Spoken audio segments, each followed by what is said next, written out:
Šodien par vektoru saskaitīšanu tajā formā, kurā nav nekas formulu lapā.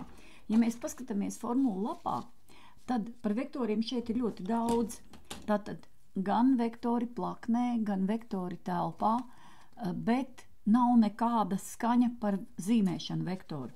Un tāpēc, tad, kad man ir iedoti šādi vektori, formula lapa man nenodara. Un ir jātiek galā arī bez formula lapas. Nu, lūk, par vektoru saskaitīšanu.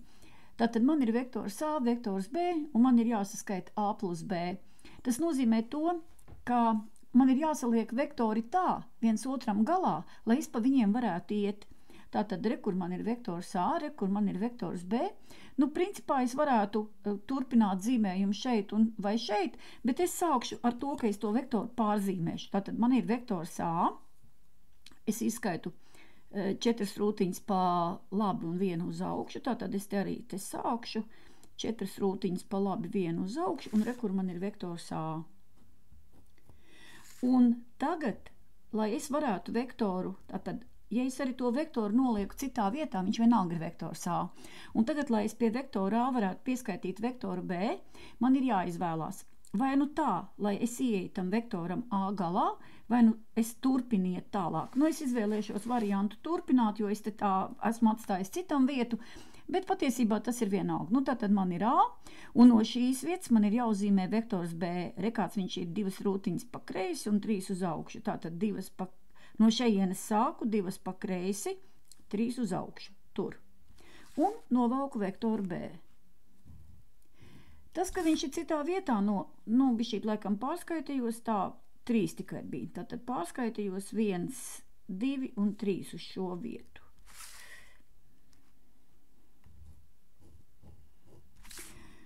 Un vektori tā ir iešana. Tātad es esmu iezīmējis ceļu, pa kuru es varu iet, ja man ir pietiekoši daudz laika. Bet, ja es steidzos, es varu iet arī nevis ar tādu līkumu, bet iet pa taisno. Un pa taisno ejot, ko es sāku iet, ko es nokļuvu, tātad, ja es gribu dabūt vektoru A plus B, es sāku no šejienes un aizēju uz turieni. Pavisam vienkārši. Un kur man ir vektors A plus B. Un es pierakstīšu, ka tas ir C šoreiz, un pierakstīšu, ka tas ir C. Tātad vektors, un neaizmirstu bultiņu. Nu, kur vēl vieglāk? Varēja darīt arī citādāk, bet šis man liekas skaidrākais skaidrojums kāds ir, ka es varu iet ar līkumu, bet var steigties arī pa taisno. Un tātad tas vektors C man ir abu divu summa. Ko man darīt, ja man ir vektors A mīnus B? Nu, patiesībā, tad, kad es skolā mācījos, es biju izdomājis visādas teorijas, kā man to vektoru A mīnus B dabūt, taču tad, kad es sāku skaidrot skolniekiem, es sapratu, ka vieglākais skaidrojums ir šāds, ka es nevis atņemu vektoru B, bet pieskaitu pretējo vektoru. Ko nozīmē pretējo? Tas nozīmē to, ka tas pats vektors tikai otrā virzienā, tātad bultiņa nevis tanī galā, bet šinī galā. Nu, lūk, iesāku es ar to pašu zīmējumu, ka es vektoru A pārzīmēju. Tātad man bija 4 rūtiņas pa labi un 1 uz augšu, kur man ir vektors A atkal. Bultiņa noteikti jāievelk, jo pretējā gadījumā tas nav vektors, tad tas būtu tikai nogrieznis. Tātad A, un tagad man vajag vektoru B tepat galā, tikai nevis no šejienes uz augšu, bet otrādi. Tātad no šīs vietas, tātad 2 pa labi un 3 uz leju. 2 pa labi un 3 uz leju, tur. Kur es viņu novelku. Un šīs man ir vektors mīnus B. Un atkal, tātad es varu iet vai no ar līkumu, vai aiziet pa taisno. Un šis ir rezultāts. Nu, es pielikšu kaut kādu vektoru, tur būs M, nevar vairs C būt izmantot. Būs vektors M. Es domāju, ka tas ir diezgan vienkārši. Protams, ka reizēm vektori ir uzzīmēti kaut kādās figūrās, un vektoram ir 2 burti. Tātad pirmais vienmēr norāda sākumu, otrais beigas, un tad, ja es gribu zīmēt, man galvenais ir ievilkt bultiņu, lai saprastu, no kurienes uz kurienu. Nu, tātad vektors AB, es iekrāsošu visu vektoru AB, mēģināšu viņu dabūt sarkanāku. Nu, kur man ir vektors AB, bultiņa tanī galā. es tieši tāpat iezīmēšu arī vektoru DA. Tātad vektors DA sākās no D un iet uz A.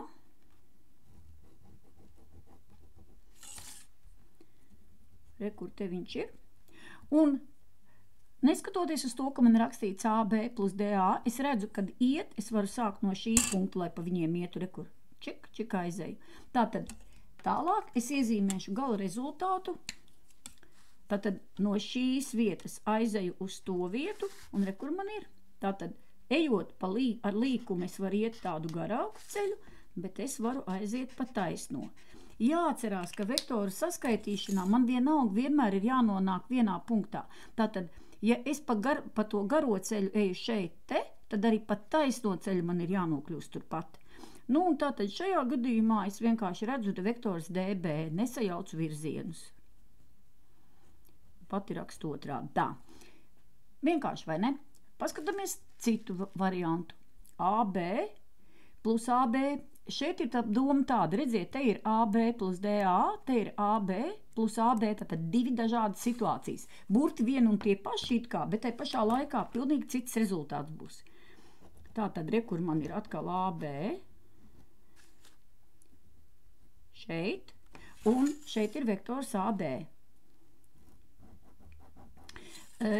Tagad var domāt divējādi. Tas likums, ko es te rādīju, ir trīsstūra likums. Un domājot par trīsstūra likumu, man tagad ir jāsaprot, ka es to vektoru AD varu pārlikt mierīgi arī šī vietā, un viņš ir te tas pats. Tātad, ja vektors nav mainījis virzienu, bet ir nolikts citā vietā, un garums tas ir tas pats vektors. Un tātad, te, kur es viņu pārlieku, es viņus iezīmēšu abus zaļus tos pārliktos, tātad šitas man tas AD, un tas BC ir patiesībā tas pats AD. Ar to pašu būtiņu, tai pašā virzienā, tai pašā garumā.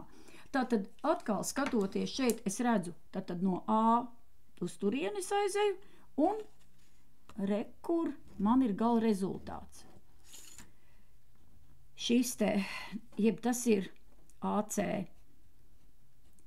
Tiesa, es varu domāt arī, ir tāds otrs paralelograma likums, ka es pat taisno varu paņemt paralelograma diagonāli. Bet man šķiet, ka saprotamāk ir tā iešana. Bet abi likumi strādā pilnīgi vienlīdz pareizi, jo es drīkstu vektoru pārlikt jebkur citur, tikai nemainīt virzienu un nemainīt viņu garumu. Nav jādomā, nu tad ir tāda sarežģītāka lieta. Pa priekš šo var, protams, saskaitīt arī vairākus vektors kopā. Un, ja man ir dots saskaitīt vairāk vektori, tad es viņus visus sazīmēju un tikai tad skatos, kas no tā notiks. Man nav jāņem kopā pa diviem vektoriem jāmeklē katreiz rezultāts. Tātad šeit man ir iezīmēts kaut kāds garāks ceļš. Un tieši tāpat, kad es būšu sazīmējis, es skatīšos, kā tas būs no sākuma uz beigām. Un, ja kāds grib tagad pamēģināt apturēt video un paskatīties, kā tas būtu, un tikai tad skatīties, ko es tur sazīmēju. Bet, nu, principā, es teikt ņemšu pēc kārtas. Tātad man ir OD. Re, kur man ir OD. Un būtu šeit. Tālāk man ir CB. Es nedomāju neko, vienkārši sazīmēju viņus, un pēc tam skatīšos, man saiet visi kopā viens otram galā, vai ne, kāds kaut kur ir jāpārstutē. Tātad CB. Tālāk ir DC vektors. Tātad DC. Re, kur? Un vēl man ir BA. Un re, kur man ir BA.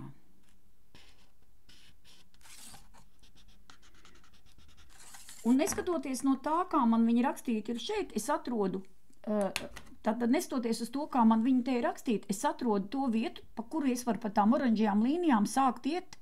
Un, protams, ka sākums man ir šeit.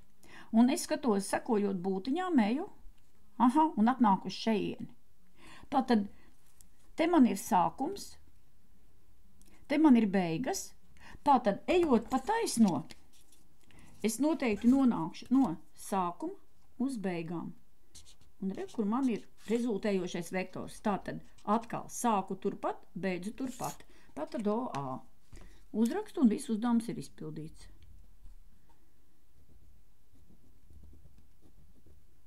Galvenais ielikt būtiņu tāpat.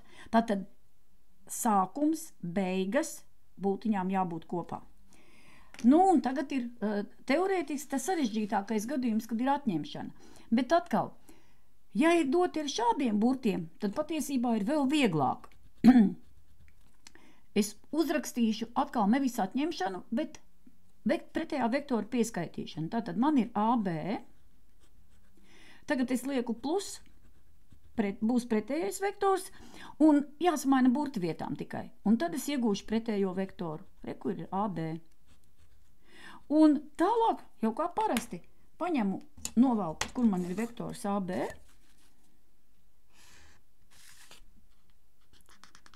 Novalku, kur man ir vektors AD. Un tā kā man jau vienreiz šāds vektors ir bijis, es neskaidrošu, ka es viņu varu nolikt galā, ka es viņu varu domāt par paralelogramu, tātad es novalku rezultātu. Kur viņš ir. Un tas ir AC. Tātad patiesībā jāatcerās, ka vektora saskaitīšana tā ir tikai iešana, un es parādu, kā var neiet pa garo ceļu, bet summa ir tas īsais ceļš. Un vektorus atņemt nozīmē pieskaitīt pretējo vektoru.